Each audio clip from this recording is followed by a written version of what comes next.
College का रानी Lakshmibai girls hostel हमेशा की तरह गुलजार था। सूरज की आखिरी किरणें हॉस्टल की पुरानी लाल ईंटों वाली दीवारों पर पड़कर एक अजीब सा रंग बना रही थी। कॉरिडोर में लड़कियों की खिलखिलाहटें गूंज रही थीं। कोई चाय की चुस्कियां ले रही थी, कोई मेस में खाने का इंतजार कर रही थी। माहौल में बेफिक्री थी, दोस्ती के वादे थे और हर कमरे में अपनी अपनी कहानियां थी। मीरा, रिया, अंजलि और नेहा, फैब फोर। हॉस्टल में इनकी दोस्ती की मिसाल दी जाती थी। मीरा सबसे होशियार, रिया सबसे लोकप्रिय, अंजलि शांत और नेहा मासूमियत की मूरत। उनकी दोस्ती देखकर लगता था इससे गहरा रिश्ता कोई हो ही नहीं सकता। उस शाम भी सब सामान्य था। फैब फोर कॉमन रूम में बैठी थी। एग्जाम, डांस प्रतियोगिता, पास होने की चिंता और नेहा की खामोश मुस्कान। सबकी अपनी अपनी उम्मीदें थीं और नेहा की खामोशी में एक सुकून था, या शायद तूफान से पहले की शांति। रात गहराने लगी, हॉस्टल की बत्तियां बुझने लगी, शोर फुसफुसाहटों में बदल गया। वार्डन मिसेस डिसूजा आखिरी राउंड पर थी। हर दरवाजे के पीछे शांति थी, या शायद एक झूठी शांति। किसी एक कमरे के पीछे दोस्ती के नाम पर एक ऐसा खेल खेला जा रहा था जिसका अंत खून से लिखा जाना था। रात करीब 2 बजे हॉस्टल में सन्नाटा था। तभी तीसरी मंजिल से एक दिल दहला देने वाली चीख गूंजी। दरवाजे खुलने लगे, लड़कियां डर के मारे बाहर निकली। चीख कमरा नंबर 307 से आई थी, मीरा का कमरा। दरवाजा अंदर से बंद था। लड़कियों ने मिलकर धक्का दिया और दरवाजा चरमराकर खुल गया। अंदर का मंजर देखकर सबकी सांसें अटक गईं। जमीन पर मीरा की लाश पड़ी थी, खून से लथपथ। उसकी आंखें खुली थीं, जैसे वो अपने कातिल को पहचानती हो। कमरे में हर चीज बिखरी थी, किताबें, कुर्सी, सब कुछ। मीरा के गले पर तेज धार वाले हथियार का गहरा निशान था। खून फर्श पर फैल रहा था। कल तक जो दोस्ती थी, अब सिर्फ एक सवाल था, किसने किया और क्यों? वार्डन और सिक्योरिटी गार्ड्स के आने तक कमरा खौफ का मंजर बन चुका था। पुलिस आई, हॉस्टल सील हुआ। खिलखिलाहटों की जगह अब सायरन और बूटों की आवाज थी। उस रात सिर्फ मीरा का कत्ल नहीं हुआ था, बल्कि भरोसे और मासूमियत का भी।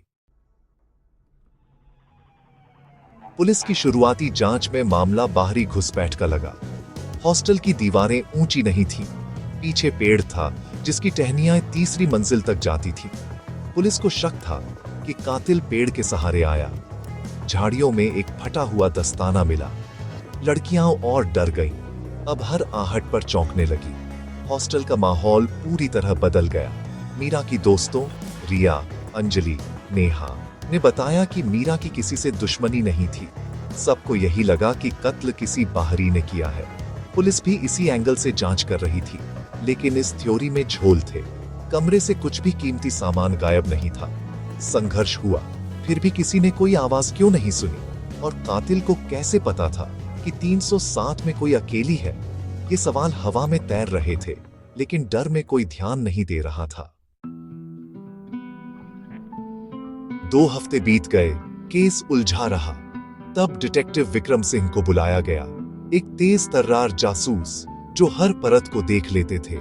विक्रम ने सबसे पहले क्राइम सीन का मुआयना किया। बिखरी किताबें, उल्टी कुर्सी, खून का धब्बा, हर चीज को गौर से देखा। स्टडी टेबल पर मीरा की डायरी थी, जिसमें रोजमर्रा की बातें थीं, लेकिन विक्रम को यकीन था कि सच इन्हीं पन्नों में छिपा है। उन्होंने बाहरी घुसपैठ की थ्योरी को किनारे किया। विक्रम को लगा ये किसी अंदर के व्यक्ति का काम है, कोई ऐसा जिससे मीरा को खतरा महसूस नहीं हुआ। विक्रम ने हॉस्टल की सभी लड़कियों से बात करने का फैसला किया। उनका तरीका अलग था। वो दोस्ती, जलन और सपनों की बातें करते, चेहरों को पढ़ते। पहली मुलाकात फैब 4 की बाकी 3 लड़कियों से हुई। तीनों ने वही कहानी दोहराई। मीरा बहुत अच्छी थी, किसी से दुश्मनी नहीं थी, लेकिन विक्रम को दुख के पीछे छिपा डर और अनकहा राज दिख रहा था। उन्हें समझ आ गया था, कत्ल की जड़ें हॉस्टल के अंदर ही हैं। विक्रम ने हॉस्टल के रिश्तों की तह में जाना शुरू किया। ऊपर से दिखती दोस्ती के पीछे जलन और प्रतियोगिता की गहरी खाइयां थी। मीरा की सफलता कई लड़कियों को खटक रही थी।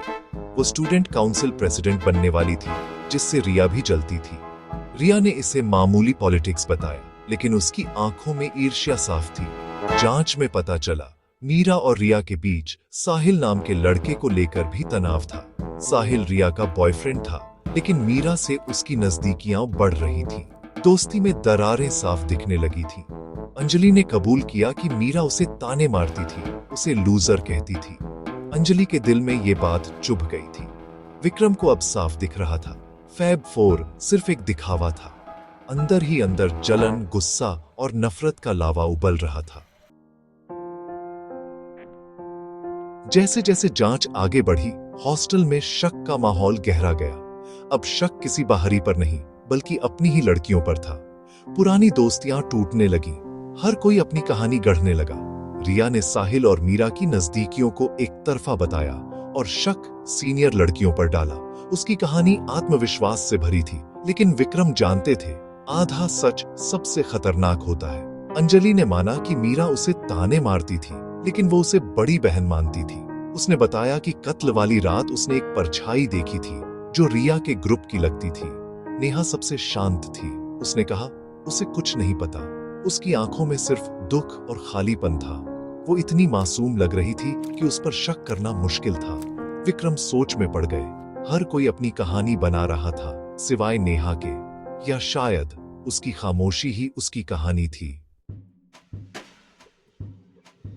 अब शक के घेरे में कई लोग थे, लेकिन सबूत किसी के खिलाफ नहीं था। रिया का मकसद था, अंजलि के पास वजह, लेकिन विक्रम की नजरें बार बार नेहा पर टिक जाती थी। उसकी मासूमियत में कुछ छिपा था। विक्रम ने नेहा के अतीत की पड़ताल की। पता चला वो स्कूल में भी होशियार और महत्वाकांक्षी थी, लेकिन एक हार ने उसे तोड़ दिया था। कॉलेज में उसने अपनी महत्वाकांक्षा छिपा ली थी। मीरा की डायरी के आखिरी पन्नों में लिखा था, नेहा का बर्ताव बदल गया है, उसकी आंखों में कुछ डरावना है। मीरा को लगता था नेहा उससे नफरत करती है। ये पढ़ते ही विक्रम को समझ आ गया, मासूमियत का पर्दा हट चुका है। कातिल का चेहरा सामने था, जिस पर किसी ने शक नहीं किया था। विक्रम ने रिया, अंजलि और नेहा को एक साथ बुलाया। कमरे में खामोशी थी। विक्रम ने बताया कि कत्ल को बाहरी घुसपैठ जैसा दिखाने की कोशिश की गई। कत्ल तुम दोनों ने नहीं किया, विक्रम ने रिया और अंजलि से कहा। कत्ल तुमने किया है नेहा। नेहा ने नजरें उठाई। अब उसकी आंखों में मासूमियत नहीं, एक ठंडी शांति थी। आपके पास क्या सबूत है? उसने पूछा। मीरा की डायरी और तुम्हारा अतीत, विक्रम बोले। तुम मीरा की सफलता से जलती थी। उस रात तुमने उससे बात की, उसने तुम्हें लूजर कहा और तुमने पेपर कट्टर उठा लिया। नेहा के चेहरे पर मुस्कान आ गई। हाँ, मैंने मारा उसे, उसने कबूल किया। वो मेरी दोस्ती के लायक नहीं थी। मैं हमेशा उसकी मदद करती थी, लेकिन वो मुझे कमजोर समझती थी। नेहा ने बताया कैसे उसने कत्ल के बाद कमरे को बिखेरा, खिड़की खोली ताकि शक किसी बाहरी पर जाए। लेकिन मीरा की डायरी में लिखी पंक्तियां रह गईं। मासूमियत का नकाब उतर चुका था। उसके पीछे एक खौफनाक कातिल का चेहरा था। नेहा का कबूलनामा हॉस्टल में भूचाल की तरह आया। सबसे मासूम दिखने वाली लड़की कातिल निकली। दोस्ती के चमकीले पर्दे के पीछे छिपा स्याह सच सामने आ गया। इस घटना ने हर लड़की को अपने रिश्तों पर सोचने पर मजबूर कर दिया। क्या उनकी दोस्तियां भी सच्ची हैं या बस दिखावा? मीरा की मौत और नेहा का कातिल निकलना सिर्फ एक कत्ल की कहानी नहीं थी। यह आज के दौर की सच्चाई का आईना थी, जहां महत्वाकांक्षा रिश्तों पर भारी पड़ जाती है। डिटेक्टिव विक्रम सिंह हॉस्टल से जा रहे थे। केस सुलझ चुका था, लेकिन उनके चेहरे पर कोई खुशी नहीं थी। उन्होंने सिर्फ एक कातिल को पकड़ा था, लेकिन समाज में पल रही बीमारी का इलाज नहीं। जब तक हम दूसरों की सफलता को अपनी हार समझते रहेंगे, तब तक मीरा जैसी लड़कियां मरती रहेंगी और नेहा जैसी कातिल बनती रहेंगी। हॉस्टल की दीवारों से खून के धब्बे भले ही मिट जाए, भरोसे पर लगा शक का धब्बा हमेशा रहेगा। ये कहानी एक चेतावनी है। हर चमकती चीज सोना नहीं होती, और हर मासूम चेहरे के पीछे मासूम दिल हो, ये जरूरी नहीं।